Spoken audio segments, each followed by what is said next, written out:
Hola, ¿qué tal? Bienvenidos a este tercer video de la lección Discipulado, Aprendiendo la Biblia. Quiero invitarte a que sigas conectado y sigas enviando tus respuestas para que de esa manera podamos saber que realmente estás estudiando la Biblia. Recuerda que esto te va a beneficiar únicamente a ti. Te invito a que hagamos esta oración para que iniciemos la lección de este día. Vamos a orar. Señor, te damos gracias porque nos concedes una vez más estudiar tu palabra. Ayúdanos a comprenderla, Señor, y que tu mensaje lo podamos entender. Te lo rogamos en el nombre de Cristo Jesús. Amén. Muy bien, espero que ya estés comenzando a orar y que cada oración la puedas también hacer conmigo y de esa manera puedas platicar con Dios. Esta lección número 3 abarca los capítulos 10, 11, 12 y 13. Vamos a leer la primera pregunta que dice así: ¿qué vino a hacer Jesús por nosotros? La respuesta la vamos a encontrar leyendo el capítulo 10, versículo número 10. Dice el versículo 10: el ladrón solamente viene para robar, matar y destruir. Yo vine para que la gente tenga vida y la tenga en abundancia. Hay que explicar esto. Cuando Jesús habla de el ladrón que solamente viene a robar, ¿a qué se refiere? Se refiere a Satanás, se refiere al diablo. El diablo lo único que quiere hacer es destruirte la vida y que no tengas oportunidad de escuchar la palabra de Dios. Sin embargo, Jesús dice: yo vine para que tengan vida y vida en abundancia. Satanás viene a quitarte la vida, viene a robarte. Jesús viene a darte. ¿Qué diferencia es eso? Yo espero que lo puedas entender y puedas reflexionar. ¿Quién conviene más? Por supuesto que Jesús conviene más, ¿verdad? Porque Él viene a darte vida y vida en abundancia. Entonces la respuesta es eso. Jesús vino a dar vida. La pregunta número 2 dice: ¿qué da Jesús, el buen pastor, por nosotros?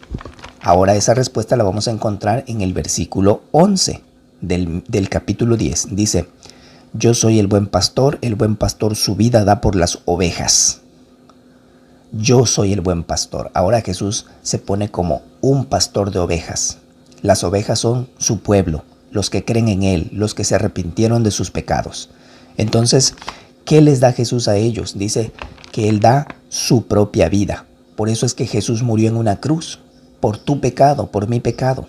Nosotros deberíamos morir por nuestro pecado, pero Él nos dio vida, vida en abundancia. Entonces, el buen pastor da su vida a las ovejas.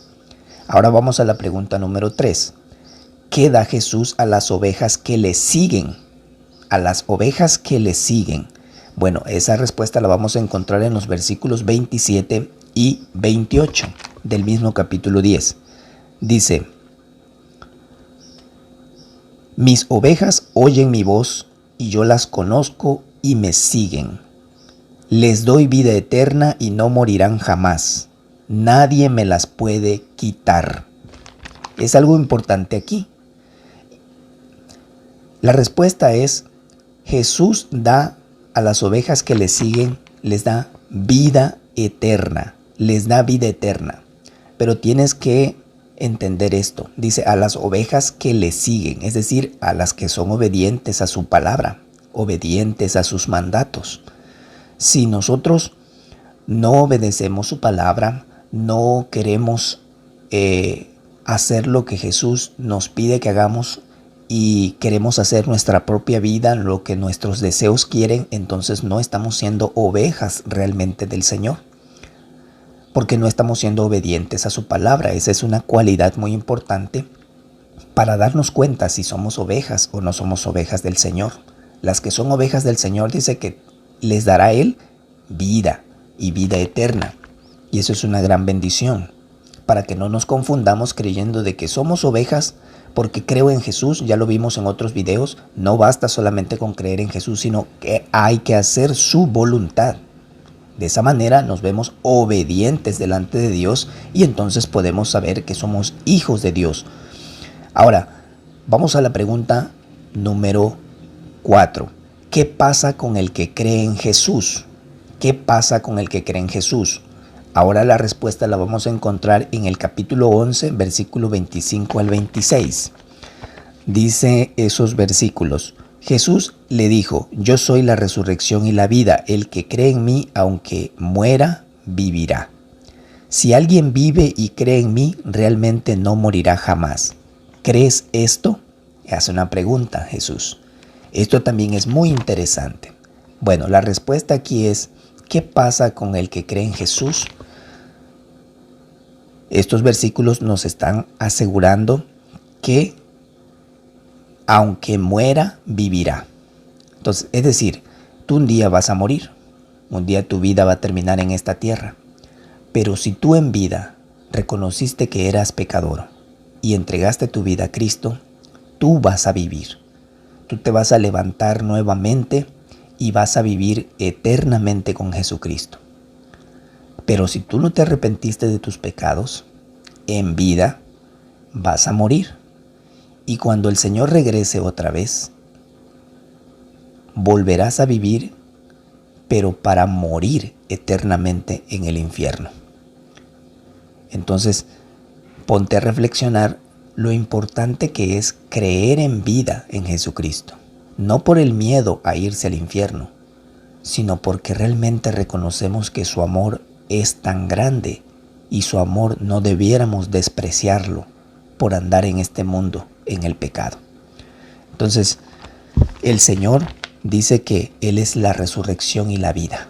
Y así como Él resucitó, después que murió en la cruz del Calvario, al tercer día resucitó, venció a la muerte, así todos los que crean en Él también vencerán la muerte, porque Él es la resurrección y la vida.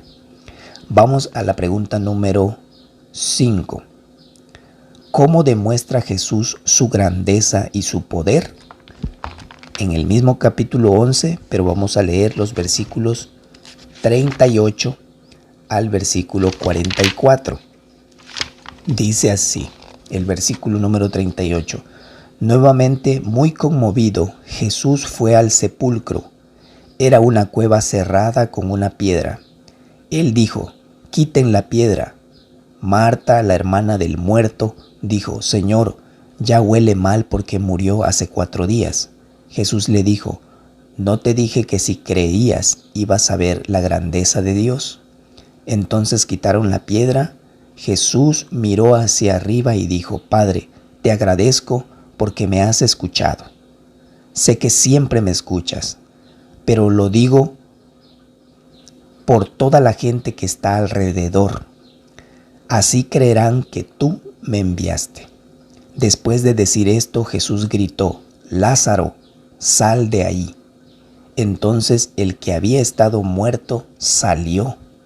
Sus manos y sus pies estaban todavía atados con las vendas y su cara estaba envuelta en un lienzo.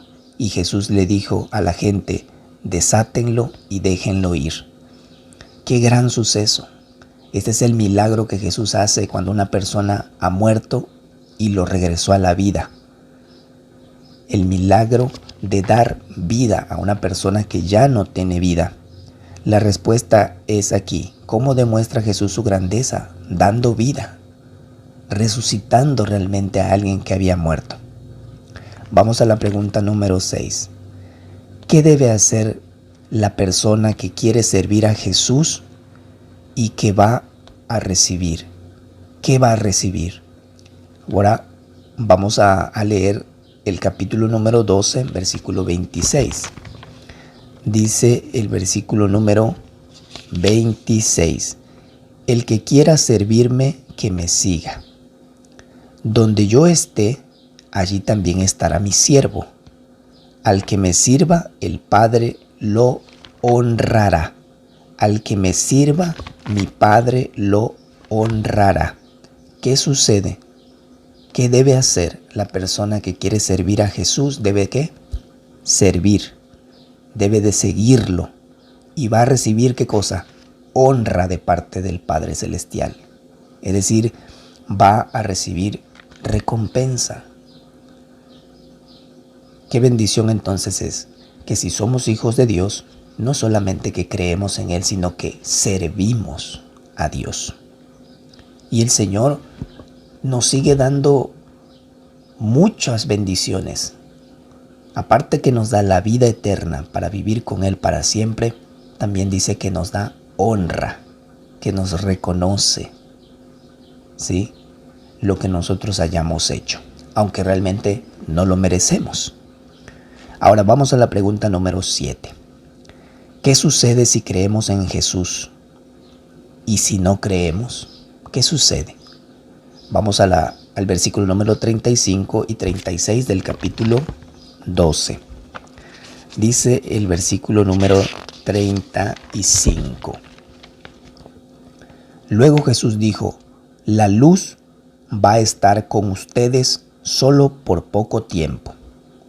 Caminen mientras la tienen, y así la oscuridad no los sorprenderá. Pues el que camina en la oscuridad no sabe por dónde va. Mientras que tengan la luz, crean en ella para que se conviertan en hijos de luz. Jesús dijo esto y se fue lejos de ellos. ¿Qué sucede si creen en Jesús? Vas a andar en un camino de luz. ¿Por qué? Porque Él es la luz. Él es la luz del mundo. Si nosotros caminamos con Jesucristo, caminamos con una lámpara. Es Jesús mismo el que dirige nuestros pasos, quien nos guía en el camino de este mundo perverso. Pero si nosotros no caminamos con Él, entonces estamos caminando en oscuridad, y Jesús dice: no saben a dónde van, no saben en qué momento van a tropezar, van a caer y van a terminar allí, porque no tienen la guía de la palabra de Dios para saber vivir, para saber enfrentar las tentaciones, los problemas, las dificultades. Tenemos que tener a Jesucristo como la verdadera luz de nuestra vida para que tengamos una guía de caminar muy bien. Si no creemos en Él, entonces andamos en tinieblas.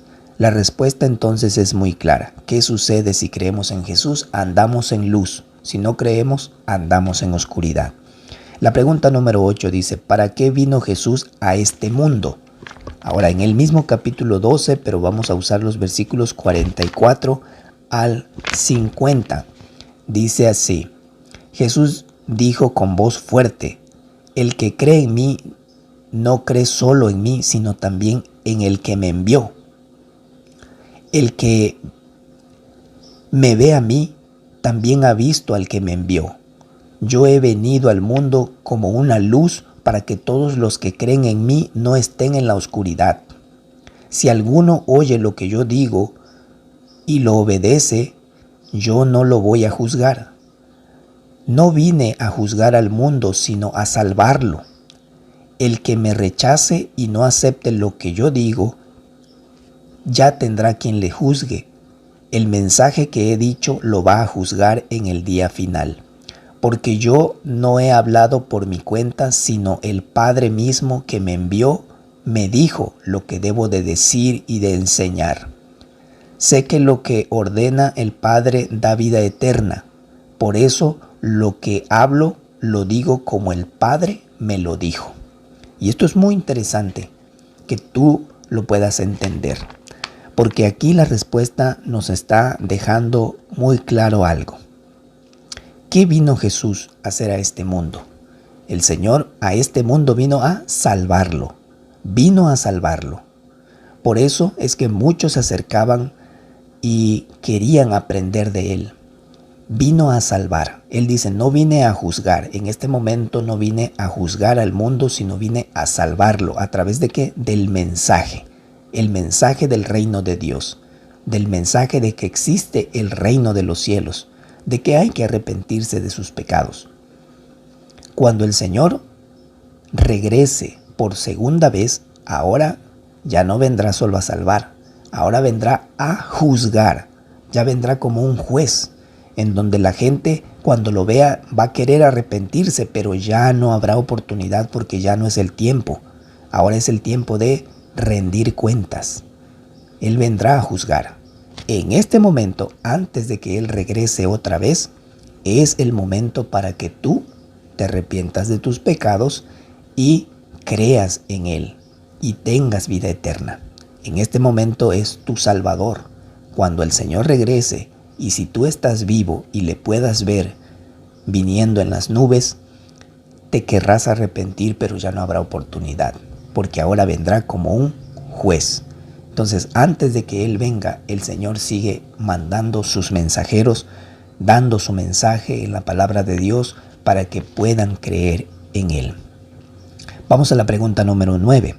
¿Cómo debemos tratar a los demás? Esto tiene que ver con unos con otros en esta vida. ¿Cómo el Señor nos enseña a que debemos tratarnos los unos a los otros? Esa respuesta la vamos a encontrar en el capítulo número 13, versículo 12 al 17, que dice así: Cuando terminó Jesús de lavarle los pies, se vistió y volvió a la mesa y les dijo: ¿Entienden lo que les hice? Ustedes me llaman maestro y señor, y tienen razón, porque lo soy. Yo, el Señor y el Maestro, les he lavado los pies. Así ustedes también deben de lavarse los pies unos a otros. Les he dado ejemplo para que traten a los demás como yo los he tratado a ustedes. Bueno, yo creo que ya te das cuenta cómo debemos de tratar a los demás. Aquí se está tratando de el servicio. Tenemos que tener una vida de servicio con los demás. Apoyar en lo que se necesita a otras personas, en lo que podamos nosotros ayudar a hacerlo. Eso es el servicio, eso es realmente hacer la obra que el Señor hizo con sus discípulos. En la antigüedad se acostumbraba a lavarle los pies a las personas porque las personas no usaban zapatos como nosotros, sino usaban sandalias. Y el polvo y el lodo se pegaba a los pies. Cuando una persona entraba a una casa, la persona de la casa, la dueña de la casa, debería de hacer ese trabajo humilde de lavarle los pies a su invitado o a la persona que estaba llegando a su casa. Este trabajo lo hacían mayormente los sirvientes, no lo hacían los jefes de la casa. Y Jesús estaba siendo un gran ejemplo porque Él, siendo el Hijo de Dios, siendo el Maestro, el Señor, ¿qué hizo? Le lavó los pies ¿a quiénes? A sus discípulos. Ese es el ejemplo de servicio. ¿Cómo debemos de tratarnos unos a otros? ¿Cómo debemos de tratar a los demás? Sirviendo a los demás. La última pregunta es: ¿cuál es nuestro nuevo mandamiento? ¿Cuál es nuestro nuevo mandamiento? Vamos al capítulo 13, versículo 34 y 35, y dice así: Les estoy dando un nuevo mandamiento, que se amen los unos a los otros, ámense tal y como yo los amé. Todo el mundo se va a dar cuenta que ustedes son mis seguidores si aman los unos a los otros. La respuesta es: ¿cuál es nuestro nuevo mandamiento? El amor. El amor los unos por los otros. Si nosotros no tenemos amor, no conocemos a Dios. Dios es amor, ¿sí? Y Él nos ha dado ejemplo de amar a otras personas a través del servicio también, y eso es lo que nosotros debemos hacer. Ese es el mandamiento que el Señor nos ha dado. Ámense los unos a los otros. Esto parece muy fácil de hacer con nuestros familiares, pero a veces con las personas que nos han causado daño, que nos han hecho algo malo en nuestras vidas, es difícil poder llevarlo a cabo. ¿Cómo lo podemos llevar a cabo? Solamente creyendo en Jesús, y que Jesús esté en nuestro corazón. Él es el que nos va a ayudar a hacer esas cosas que nosotros simplemente no podríamos hacer. Que el Señor les bendiga. Gracias por estar otra vez en este tercer video. Ya solamente nos quedan 2 videos más para culminar con toda esta serie de Conociendo la Biblia en el discipulado. Que el Señor te bendiga y espero tus respuestas lo más pronto posible. Bendiciones.